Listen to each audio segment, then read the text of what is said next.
Hi guys, how you doing? In this video, I just want to encourage Christians that though we may be headed for hard times, that the Lord always promises to take care of us.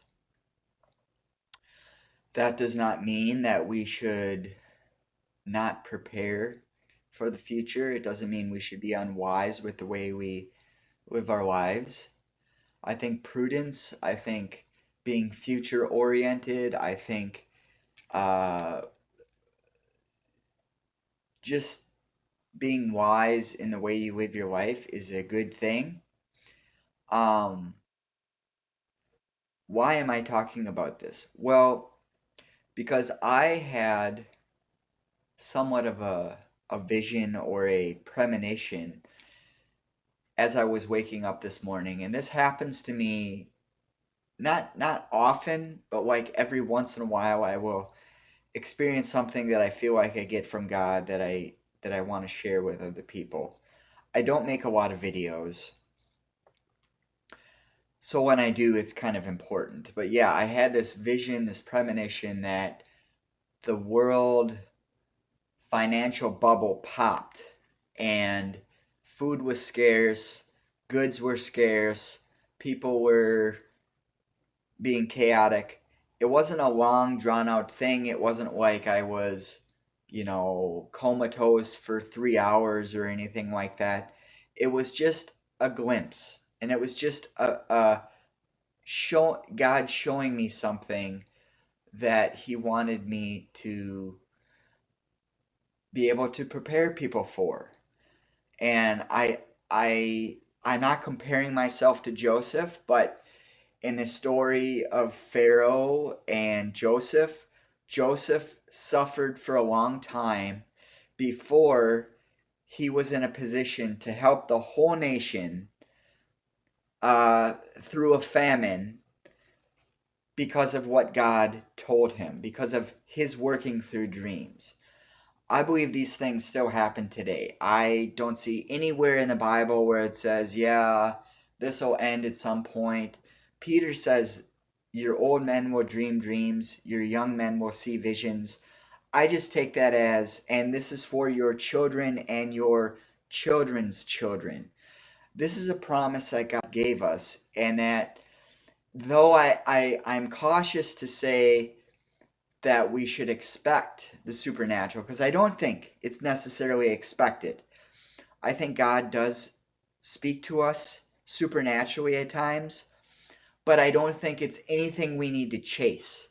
I'm really against that. Yes, I do personally have some supernatural experiences in my life, but I don't believe that we need to go out of our way to try and apprehend those supernatural experiences or chase them or even desire them. I think if God is going to speak to us, if He's going to show us something supernatural, it's kind of like it doesn't matter if you're worked up emotionally or not. God's just going to do what He's going to do. You don't have to be in a state of ecstasy when, whatever God speaks to you. That's totally besides the point. God will speak to His people regardless of their emotional state. The It's not something you need to conjure up within yourself. You don't need to work it up in order to just get the right frequency or something like that in order to hear from God. It's like that's garbage. When God speaks, it's clear, and I believe that God speaks clearly at certain times to certain people. And here's the rub: it doesn't make them more holy. And why I say that is because John the Immerser didn't have a single miracle attributed to his name, but Jesus said he was the most righteous person in the first covenant with Israel. So even though John the Immerser was this really holy man, he says, I am not worthy to untie the sandals of Christ, whatever, he still was a holy man. And he demonstrated his humility when he could have said, well, look at me, I'm Elijah, and I'm coming back to, he could have said all that.